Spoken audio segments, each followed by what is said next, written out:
$3.8 million plus. Public count, new all-time high here today. Congratulations to everyone that hit a new all-time high out there here today or in the past few days. Unbelievable, right? We got stocks moving and grooving. AMD. Oh my gosh, this baby crossed 180 today. 180, unbelievable. Sofi's making a huge move here today, about 14 percentage points, now up $78,000 plus on this position. The public count up 188%. That one continues to fly. That is the fourth best gainer of all my current stocks in the public count in terms of percentage gain at 188%, only trailing Meta's 517% gain, Elf's 1500% gain, and Palantir's 2000% plus gain. If obviously I still held my Tesla shares, that one would be around, I think it was around a 2000% gainer. So unbelievable in regards to SoFi here. Fubo's making a nice upward move. Let me be very crystal clear about Fubo. This stock should be up 20% plus today. Do not be surprised at all if you see a lot of momentum come in Fubo for the remainder of this week, okay? We'll get into all that in this video. We're going to talk SoFi first and what's going on there and where SoFi's headed from here, but then we got to get into Fubo, talk about where Fubo's headed from here, what's going on here, okay? And then last stock up here today out of these three is PayPal. So PayPal's getting hit today about 9%. We'll talk about, is it really that bad at PayPal? Or is this just a little fake out move and the stock's going to just rate back up and start moving upwards? So we'll talk about what's going on with PayPal's business model. I am in Charlotte, North Carolina, recording this video for you guys here today. I hope you guys enjoy it. I hope you appreciate me covering all this while I'm traveling all over the place right now. And Charlotte, if you didn't know, I helped QT, Quick Trip, expand out in the Carolinas many years ago. That's 10 plus years ago now at this point in time. When I got out to Charlotte, only had a few stores out here, and this was when we opened the 50th store, and yeah, the rest is history. But hey, if you go to QT nowadays and you know things aren't as good as they used to be, it's not my fault, okay? I did my best job I could training up all the new employees and stuff back when we first got out here, but it's not my fault, okay? All I need from you guys, one thing only, smash the like button. That's it, man. If I could get you guys to do that for me, it just means so much. And if you want to be subscribed here to the channel, you can certainly subscribe here to the channel, okay?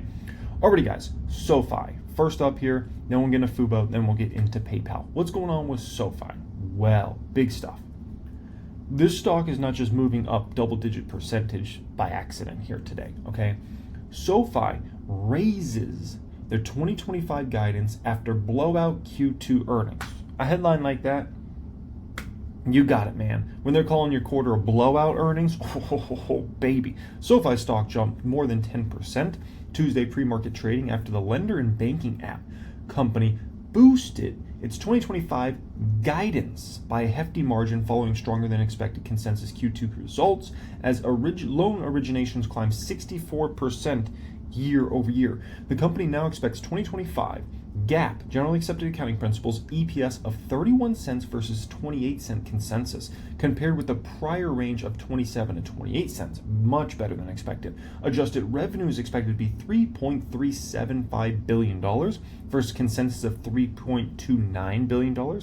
Its previous outlook was 3.23 to 3.3, so we say about 3.28 mid-range there, right? Adjusted EBITDA guidance was raised to $960 million from earlier estimate of 875 to 895, so 885 midpoint there, now taking it up to 960 for adjusted EBITDA. Phenomenal. SoFi's Q2 spotlight was the 72% year-over-year surge in fee-based revenue. Fee-based revenue is what's taken off like a rocket ship for SoFi now at this point in time, now making up 44% of total revenue, a clear signal it's shifting from a lender to a platform-first business. This structural mix is unlocking margin scalability and de-risking the model. And that's, I think, one of the most beautiful things about SoFi is you're getting a kind of a perfect situation where revenues are exploding, the margins are seen as getting better and better, and all simultaneously, people are looking at the business model as being less risky than it had been previously, than if they were just taking on the risk of all these loans, right? Not worrying about selling them off to others. So SoFi is getting more fintechy, less banking, I guess we can say it. That would kind of be the best way I would phrase it, at least, okay? Less banky, more fintechy. phenomenal, right? And that's where people really want to see this company go. Now, if you don't, by not taking the banking risk, you might not make as much money, but you're also not taking all that risk, right? So why not sell off those loans to somebody else that would be a happy buyer of those loans, right? Q2 adjusted EPS of 8 cents, topping the average analyst estimate of 6 cents, rose from 6 cents in Q1 and 1 cent in last year's Q2. Q2 adjusted net revenue went to $858 million, beating the $804 million consensus. That is a blowout number there, right? It jumped from $770 million the prior quarter and $597 million on a year ago basis, okay? Now, look at this. This is what Anthony Noto says here. This is his exact quote. He says, "We accelerated adjusted net revenue growth to 44% year over year, the highest level in over 2 years, driven by a record high new members as well as new products and increase in fee-based revenue." This is the perfect definition of everything's going right across the board. Like, everything is going right across the board for SoFi right now. Everything. I mean, you just look at everything and it's like, I can't, it's literally almost impossible to find a hole in this business model right now. Everything is going the way they would want it to go. In a time period when, if you looked at the business climate, you looked at consumer sentiment, it hasn't been good. Think about this quarter they just reported. They just reported a quarter that, remember, consumer sentiment was in a dumpster fire during that quarter, right? And all the tariff stuff and all the worries and the market scare and all that. And yet, I mean, you would think it's the strongest, best economy in history. Everything's perfect. You would think the consumer sentiment's the highest ever by looking at SoFi's numbers. Net interest income came in at $517 million, exceeding the 509 estimate, climbed from 498. Look at the origination volume. That went to $8.76 billion. That was up 64% year over year. Personal loan originations came in almost $7 billion. That was 66% up. Student loan originations, $993 million, which increased 35%. And home loan originations, $798 million, which soared 92%. Now, once again, if SoFi was taking all the risk with these loans and wasn't worried about selling them off to others, I would be like, okay, this is great, but what happens if the economy gets bad? What happens if people don't pay these loans? Things like that. When SoFi keeps selling off these loans, which seems like that's a lot of their focus, I'm like, okay, sweet. Like, SoFi's getting all these fees and then they not having to take a risk of a lot of these loans. I like that a lot, right? Q2 adjusted EBITDA came in at $249 million versus estimates that were around $210. That was from the previous year of $137 million. What a difference in adjusted EBITDA, right? Number of members rose to 11.7 million from 10.9 million. That's insane. Just on a quarter-over-quarter basis. They grew members 800,000 on a quarter-over-quarter basis. And on a year-over-year basis, look at this. They were at 8.8. So they grew members almost 3 million versus this time last year. What? Deposits came in at $29.5 billion versus $27.3 billion just in the previous quarter. That's insane as well, man. Oh my gosh. SoFi is clicking on all cylinders. Now, here's the deal with SoFi. We look at analyst estimates and, compile those and kind of get like an average estimate on 1000xstocks.com, right? And what we were finding is analysts were kind of expecting current year revenues to be up around 25%-ish, somewhere in that range, and next year around 20%. Based upon the number SoFi just did here, right? Based upon this revenue increase of a 40% plus number, right? I believe analysts are going to have to start coming way up on their revenue expectations and their EPS expectations. Now, not only that, we're going to have that hit first, but you know what's going to hit second? Analysts are then going to have to come out and start upgrading SoFi and bringing up their share price targets substantially, because now SoFi has climbed above, like the far majority of these guys, basically price targets. So people are going to have to keep bringing up price targets. They're going to have to bring up substantially over this next month or so what their expectations are for SoFi's revenue, not only for this year, but likely next year, as well as EPS. And what does all that mean for the stock price? It means very, very good things for the stock price. Like, this is a great situation. Not only that, a member of my prep stock group in the SoFi chat was busy today. So was in the Fubo chat and the PayPal chat. Obviously, a lot of people talking about those stocks inside my private stock group here today in the Discord chat, right? But one of our members posted this. Andrew Jeffrey from William Blair recommends to buy SoFi regardless of any pre-market rally, and he issued a $30 price target on SoFi. Now, this analyst is not just a joke analyst. He's ranked number 178. Now, you might say 178, that sounds bad. Not really. That's 178 out of 9,927 Wall Street analysts. So this is actually one of the far better Wall Street analysts. I like that. Like, if this was some analyst that was ranked number 9,000 out of 990, like then I would be worried, right? Or if it was an analyst ranked 7,000 out of 10,000, I'd be like, okay, this doesn't mean much. But an analyst ranked this high, I like that. I like that a lot, right? Now, I posted this inside the private stock group's Discord chat. I said, it's an absolute shocker of a quarter. Loans and origination, 738 versus 621. Total interest income, 792 versus 674. Now, additionally, if you look at interest expense, they kept that very in check. Interest expense, total interest expense only went to 274 from 262. That's not bad at all. That's only about $12 million of extra interest expense on a year-over-year basis. That's nothing. Net interest income, one of the most important metrics anybody ever looks at when it comes to banking-related companies, right?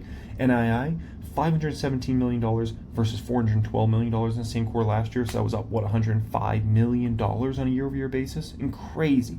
Now, non-interest income, they blew those numbers out of the water. Loan origination, sales, securitizations, and servicing, $70 million versus $61 million same quarter last year. Technology products and solutions, almost $91 million versus $85.8 million. Loan platform fees, this is the one that's going crazy for SoFi right now. Loan platform fees came in at a shocking $127 million versus $12 million in the same quarter last year. Other non-interest income came in at 48 mil versus 26 mil. Total non-interest income came in at 337 versus 186 million in the same quarter last year. Total revenue came in at 854 versus 598. Then they have their non-interest expenses here, which they kept fairly in check as well. Income before income taxes climbed to 112 million versus 15 million in the same quarter last year. Net income climbed to a shocking $97 million compared to $17 million in the same quarter last year. EPS on a diluted basis came in at 8 cents versus 1 cent. Unbelievable. It's an 8. Guys, this is crazy. I have not seen a company turn around their financials this quickly since, you know who? Palantir. Palantir was the last company to really turn around their financials and get themselves to a place where they went from reporting like F grade, D grade, C grade type income statements to now having like A+ grade income statements. Like when you look at Palantir's revenue growth, EPS growth, net income growth, when you look at their margins on the top line and on the bottom line, the gross margins, the net margins, they're shocking. This is Palantir-esque, what SoFi is executing here. Like SoFi's financials, you go back, a few years ago, it was ugly. They were taking massive losses. Those days are long gone. And now there's companies, starting to have serious money hit that bottom line. And it all bodes very well for SoFi stock price. And that's why people are willing to buy this stock up today.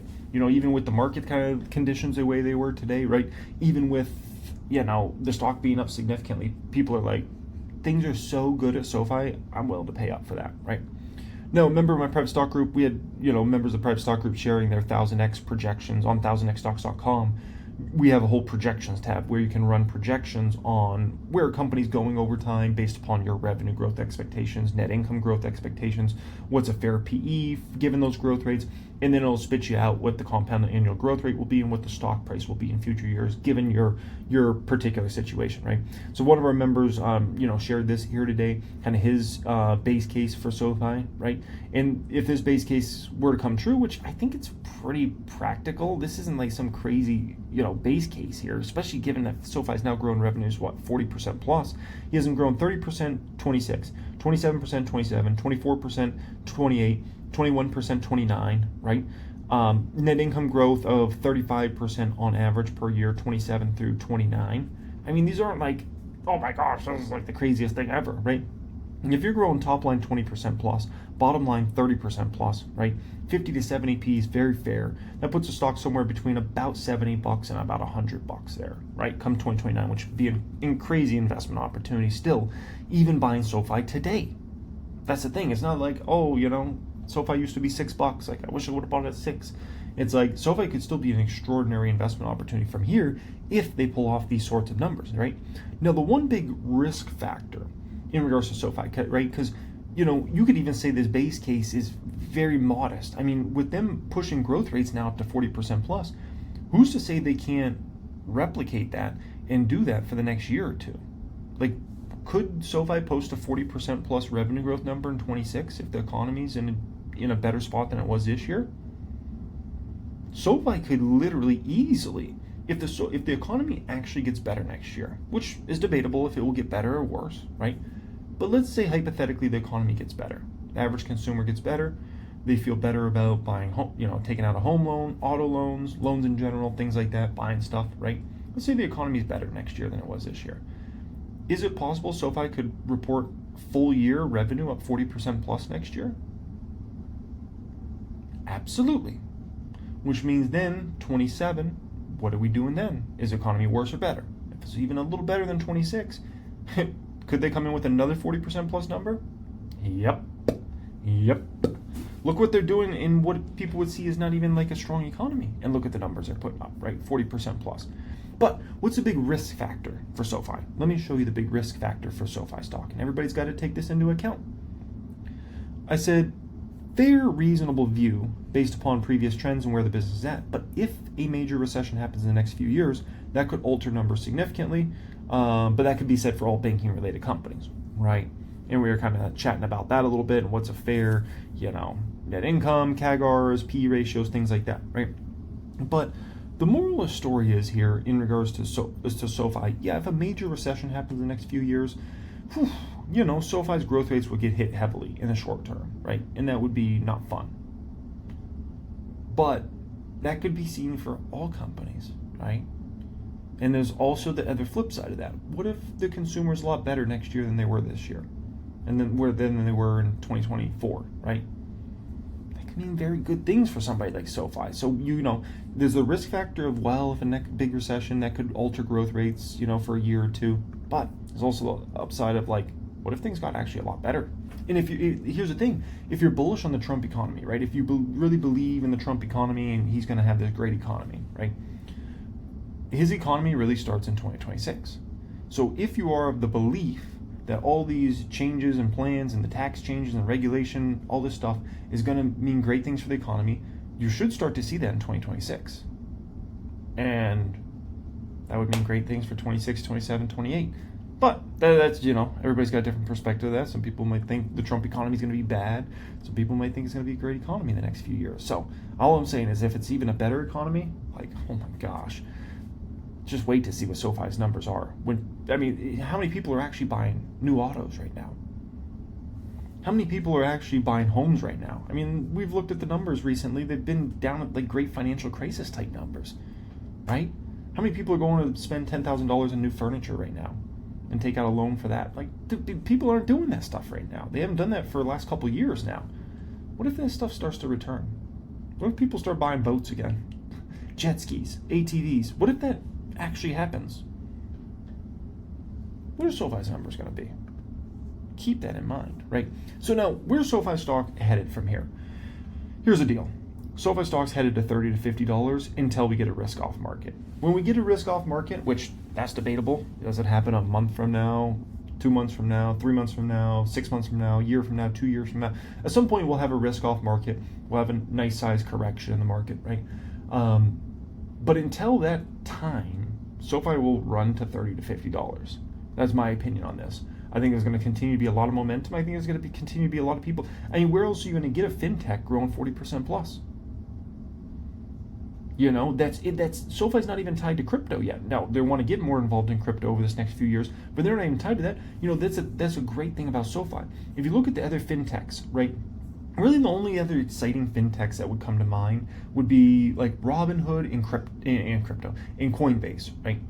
But here's the thing people look at it with Robinhood. They say, okay, the stock market's been in a bull market for almost 3 years now. At some point, this bull market will break. Robinhood, will go down in that situation. They're probably right about that, right? When does a bull market break? That's anybody's best guess. Coinbase has benefited exponentially from Ethereum going up so much over the past few years, and Bitcoin as well, right? Eventually the cycle will break and Bitcoin will have a big downfall, and so on Ethereum, altcoins, and all that stuff. When is that? That's debatable. Could be 3 months from now, it could be 3 years from now, right? But the moral of the story is those are really tied to the stock market and crypto. You look at Sofi, they're much more of a diversified business, so people say they can put up numbers regardless, right? So Sofi, in my opinion, is the most exciting fintech type company you're going to find in the entire stock market. There's nothing you'll find that's more exciting than that in terms of top line growth, bottom line growth, CEO has his head on straight, right? And not being overly reliant on the stock market going up and not being overly reliant on Bitcoin going up. That's the magic here, folks. So am I planning on selling any shares of my Sofi stock in the public account? I have 5,000 shares. I've made 188% on the stock in a pretty quick amount of time. I have some batches that are up 245%, 247%. Am I planning on selling any of my 5,000 shares of Sofi? The answer is absolutely not. Absolutely not. There will be a day when I want to sell some Sofi shares. It's not today. It's not tomorrow. So Sofi, yeah, I'm a proud holder of this one. Now, some of you guys watching this, you gambled on Sofi. You didn't really look into the numbers. You didn't run the math. You didn't run the projections like myself did and the private stock group members, right? You gambled. You threw some money on Sofi and you won. Congratulations. Like, respect, man. Congratulations. But let's be honest, that's not sustainable. That's not sustainable. And the truth is, a lot of people that have joined my private stock group over time, a lot of them were in your same boat. They gambled on some stocks. Maybe they watched some of my videos and they bought some stocks, made a bunch of money, right? And they realized, okay, I gambled some money around here. This is not sustainable, right? I actually need to know income statements, balance sheets, cash flows. I actually need to know how to run projections on stock. I actually need a high-end software, all this stuff, right? How to run a portfolio properly. And then they did that. They went through the course curriculums and they kept scaling and scaling. They scaled to 6 figures, multi-6 figures, 7 figures, multi-7 figures, 8 figures. My wife's the one that actually sends out the 6-figure and 7-figure awards, which is when somebody hits 6 figures or 7 figures in the private stock group, right? We've been on a trip now for over a week. She says there's 36 applications from private stock group members that just hit 6 figures or 7 figures in a portfolio. So when we get back, we're going to probably have to send out like 50, if not more than 50 awards to members in the private stock group. She said 8 people hit 7 figures, 28 people have hit 6 figures just since we left town. That's insane, man. It is insane. And so if you're one of those people that's like, I've gotten lucky, I've gambled some money, I don't really know this stuff, I haven't been researching, but I want to get more sustainable, apply to our private stock group. That will be the pinned comment down there. And let's get you in there. Let's get you access to all of my courses. Let's get you access to the private Discord chat, right? See how I run a portfolio each week, exclusive weekly videos, and let's get you prepped up, because I'm already thinking about the next bear market. Even though we've been in a bull market now for almost 3 years and it's fun and we're all making money, I'm already thinking about the next bear market. And a lot of you guys need to learn this stuff before we get to that next bear market, or you will get absolutely shredded in it. And not only that, you'll get shredded in it, and then what's going to happen is you're not even going to know where the best opportunities are in the market come out of that bear market. Because you got to understand, there's certain opportunities you're presented with in a bear market. And if you don't know what you're doing, you're not going to capitalize on that. A lot of people are real content with the fact that they've made money in the market. It's not about making money in the market. It's about making more money than what the market's going up, for instance, right? So a good example of this is AMD, right? Our latest major correction we had in the market was back in April, right? And the NASDAQ went down about 25% roughly from the peak it reached in kind of like mid-February to where it troughed at in that second week of April, right? The NASDAQ went down about 25%. It was a major correction, right? A lot of fear in the market. VIX went 50 plus, massive fear in the market, right? If you didn't know what you're doing in the market, you could have screwed that up bad. I was buying AMD heavily. AMD has returned 129% from that lows, right? Now, I could have been buying Apple stock if I didn't know what I was doing, like, oh, stocks are down, let me buy Apple, right? Made 22%. That's still good. But that ain't getting you. That ain't getting you much. 129% is getting you a whole lot. Could have bought the Dow at an 18% gain, or it could have bought United Health. That stock had already crashed, right? And guess what I would have had if I bought United Health Group? 51% down. 51% down. If you do not know what you're doing in this game, you will end up in a bad situation. And you could put yourself in a bear market, and coming out of that, you won't even have made any money, or you've made very little amount of money compared to what you should have made. Because if you're able to find the right opportunities in those markets, like I was buying AMD, ELF, those sorts of beaten down stocks, those have returned triple-digit gains. Or it could be sitting on 51% loss or 22% gains. Like, there's a big difference in the amount of money you can make or lose, right? Now, I did a video on the reaction channel. Not sure how many of you guys follow me on the reaction channel. It's called Jeremy Lefebvre Makes Money. But I did a video on May 20th, 2025. And I said, UNH doesn't interest me at all. It's not a buy, right? And since I did that video, the market's gone up in a straight line. So many stocks have appreciated 30, 40, 50, 60% since then. And what has UNH stock done? It's down 17% roughly since I posted that video, May 20th. If you don't know what you're doing, you end up in big problems. And you end up in a situation where you look back and you're like, dude, I could have made so much freaking money, but I was screwing off in UNH stock, right? And then you lost half your money. You lost half your portfolio versus, over doubling up your portfolio. There's a big difference, right? So let's get you to a higher level. Pin comment down there. Make sure you click on that, fill the form. Let's get you in the private stock group. Let's get you to learn this stuff on a high level, okay? Fubo, next up here. Fubo. So this stock's moving for us. This stock should have been up 20% plus today.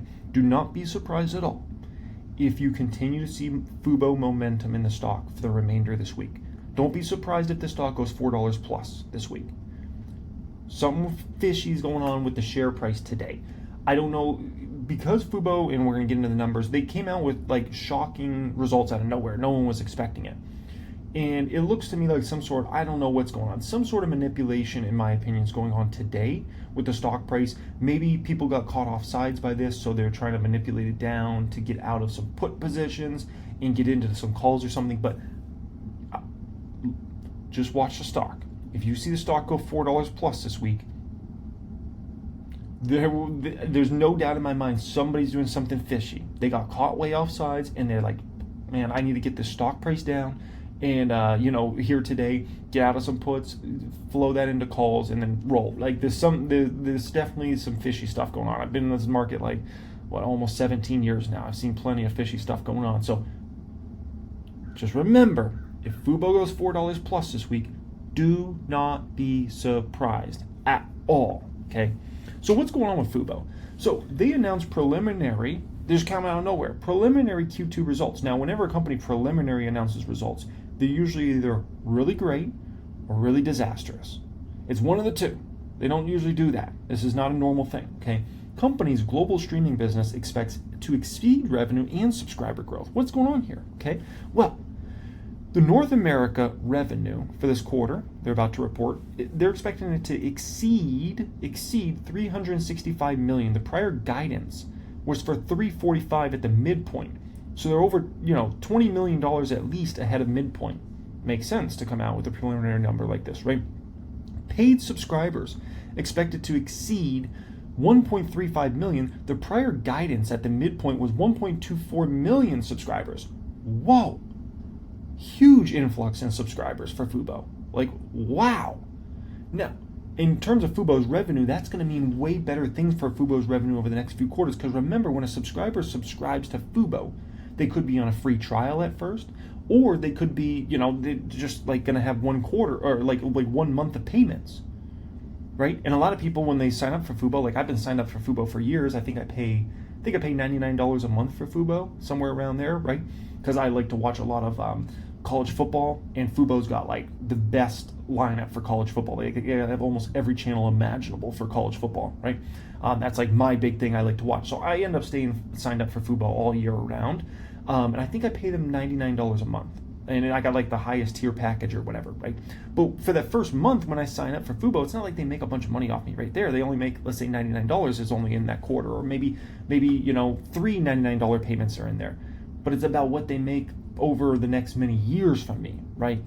So that came in good. Rest of world business doesn't really matter that much for them because it's such an insignificant number, but their revenue came in they're talking about revenue exceeding 8.5 mil versus 7 mil, subscribers exceeding 340,000 versus 330, but that rest of the world business is kind of a joke. I would actually prefer Fubo just to sell off the rest of the world business and just focus on North America, right? Now, second quarter net loss is expected to be approximately $8 million. That's like nothing. It wasn't that long ago Fubo was experiencing net losses of like $100 million. Like, it was ridiculous, the net losses this company had a few years ago. An improvement of approximately $18 million on a year-over-year basis. They're getting really close to true profitability. Adjusted EBITDA is expected to be at least $20 million positive. Positive, folks. An increase of at least $30 million year over year, which would represent Fubo's first quarter of positive adjusted EBITDA. Oh my gosh. Like, I put tear falls here because it's just like, it's been a long time coming, man. And we're actually here. Company's going to report a positive adjusted EBITDA quarter. And you know what happens right after positive adjusted EBITDA? Profits on the bottom line. Ask Palantir. Palantir went positive adjusted EBITDA and then flipped over the other side. That happened to Sofi as well, right? The company is also expected to end the quarter with at least $285 million of cash equivalents, and restricted cash. I mean, this is only a $1 billion something dollar company. 285 mil of cash and cash equivalents, and now getting ready to flip over to profitability? Let's freaking go, man. Unbelievable. Now, here's where things get really big. You gotta, if you know type situation, okay? And let me explain what's going on here. Look at this. The company is pleased with its preliminary second quarter results, including year-over-year improvement in net loss and achievement of positive adjusted EBITDA. At this time, Fubo will pause providing guidance of future results while the proposed business combination of Hulu plus live TV is pending. The company remains committed to operating its business to align with long-term value creation in the best interest of its shareholders. Fubo recognizes the need to retain flexibility during this period leading up to an anticipated business combination. As a result, Fubo is withdrawing its previously communicated 2025 profitability target and pausing providing subscriber and revenue guidance. Okay, this is big. Listen, Fubo can't really comment on where this is at in the process for legal reasons, right? And they don't want to do anything to screw up this potential deal. I mean, this is a deal that involves Disney. Remember, Disney owns Hulu, right? You don't want to do anything to mess this up. So, they've got to kind of stay quiet on this. But this is one of those, like, wink-wink situations, like, if you know, you know. Here's the deal, okay? What do we know about Fubo's business model factually? We know it's going way better than anticipated. There's only two reasons you would take away providing guidance in the short term. One is your business results are horrible. Is that what's going on with Fubo? Absolutely not. It's going way better than anticipated. So it's not that. So it has to be for another reason. The only other reason is because a deal is about to get finalized very soon here. And so there's no point in putting out a guide right now because this deal's going to go through soon. And how you can communicate that the deal's likely going to go through here pretty soon without saying that is by taking away the guidance. You know, been doing this for a long time. You got to put the pieces together a little bit here, okay? So, moral of the story is here. Fubo freaking looking amazing. Listen, I would not be shocked at all if this stock's $5 plus after the deal goes through. And I don't know when we're going to hear about that deal going through. Maybe it's a month from now. Maybe it's a week from now. Maybe it's 3 months from now. But my guess is it's sooner rather than later, and the stock's likely going to be $5 plus after that deal, right? I wouldn't be surprised if it climbs substantially into the deal. Additionally, don't be surprised if the stock goes $10 plus in 2026. Now, when it comes to long-term opportunity here for Fubo, I always like to comp Fubo against Dish Network back in the day. Now, Dish Network's prime of their business model was really in the 2000s and into the 2010s, right? And Dish Network would make they would throw off $1 billion plus of earnings a year. It was incredible, right? Some years even up to $2 billion. Now, Dish Network had a tough business model in the respect of they had satellite dishes. And if you ever had Dish Network or DirecTV back in the day, you know what I'm talking about, right? a guy had to come out, install the satellite dish on your house and get it all like signaled right in the perfect spot. And then he had to do all the wiring and drill holes in your house so the wiring could come in. Then you had this expensive like DVR box in your house as well, right, or your apartment, and you had to have all this set up, and the guy would have to make sure all the channels were good and all this stuff. It's a complicated process, and that's very expensive to do that, right? Fubo doesn't have to deal with any of that. Fubo doesn't have to deal with all that complication. If somebody wants Fubo, they can get it right now in the next minute. They don't need to wait a few days or a few weeks for some guy to come out and then try to put it in the satellite dish and do all that and all that cost that's associated with that, right? Maybe the person changed their mind. They're like, you know what, now I don't want satellite. I'm signed up for cable instead or something like that. Somebody wants to sign up for Fubo, they can literally do it in the next minute if they want, right? And boom, you got it. Boom, you can watch it on your TV, watch it on your phone, watch it on your tablet. It's so much more of an efficient process than Dish Network used to have, than DirecTV used to have, all those guys back in the day, right? That had those great business models that were producing, $1 billion plus a year in earnings. So what I believe is going to end up happening for Fubo over time is they're going to become a business that does $1 billion plus a year in net income, right? Probably in the next 10 years.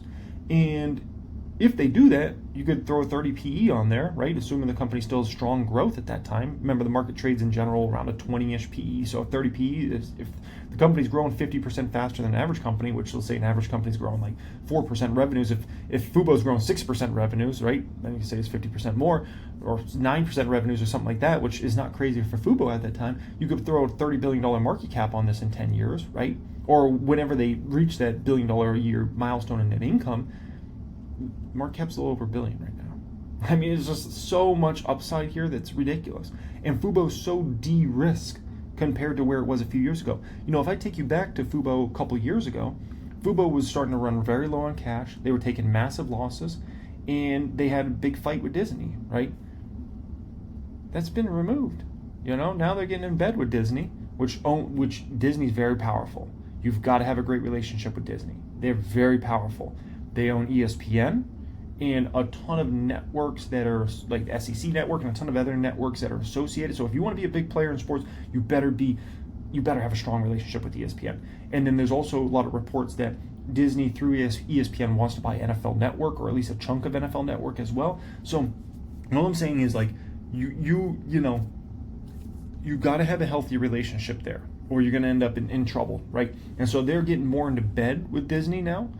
Certainly, in a lot of ways, right? Which I think should bode well for them over time, right? And so I like what I see here across the board from this Fubo situation. So yeah, man, Fubo, what an opportunity. Like I said, don't be surprised. If that stock goes 4+ this week, I will be 0% surprised. Like, the stock should be up 20+% today. Based upon what I just took you through, it should be a 20% plus mover today. If not a 30% mover, given how strong those numbers were, given the wink situation, the stock should be 4+ right now, and is not. But don't be surprised if they move that baby, right? Hey, one thing I want to clear up. On the last video I did on the main channel called I Just Sold, and I was talking about I sold a stock, right? I mentioned in that video, in the Patreon portfolio, I made a new buy. I added a new stock. Well, the issue was somebody left a comment saying the new stock he bought was TTD. That's 100% false. That is not the stock I bought. And the issue is, like, misinformation gets put on YouTube, and then I just saw last night that was a top comment literally on the video. And I'm like, that's not even accurate. Like, that was not the stock. And if you're in my Patreon, you know what the stock was I bought. And it was not Trade Desk. So, anyways, just want to let you guys know, don't believe everything you see in the comments, because I'm like, that was literally top comment. People are thumbing it up thinking like, oh, that's accurate information. He bought TTD. No, it was not the stock. I do not hold any shares of TTD in any of my portfolios. So if you're in my Patreon, you're part of the Patreon, you know what stock it was, but it wasn't TTD. So just want to, tell that to people out there before people get all excited thinking I bought TTD stock. And I'm like, no, that was not the stock I bought. But anyways, my Patreon's always linked in the description area if you ever want to join there. That's very different than my private group. Patreon's just for seeing the stocks I'm buying and selling each week in my Patreon portfolio. And if you want to be part of that Discord chat over there, right? My private stock group's a whole different deal. My private stock group is access to all my best courses, teaching everything I got up here. That's access to the 6-7 figure members, myself. That's access to, see the moves I'm making, my $3 million plus Fidelity account. They're different levels, okay? The private stock groups, the holy grail, like the Patreon's like cool, like, more for starter, beginner investors, people that are trying to learn, trying to see the stocks I'm buying and selling in the Patreon portfolio each week, things like that, okay? So always linked in the description area down there. PayPal, next up here. PayPal down 9% today. Is it really that bad? Is it really that bad? What's going on with PayPal, right? So here's the deal with PayPal. It's actually pretty good. It was a B plus income statement that PayPal put out here. Revenues went to $8.28 billion from $7.88 billion in the same quarter last year.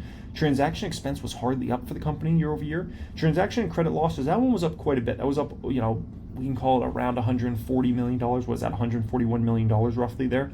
Customer support and operations actually fell for the company year over year. Good. Sales and marketing was up significantly. They spent a lot on marketing recently, like a lot of marketing. So that expense is really big right now.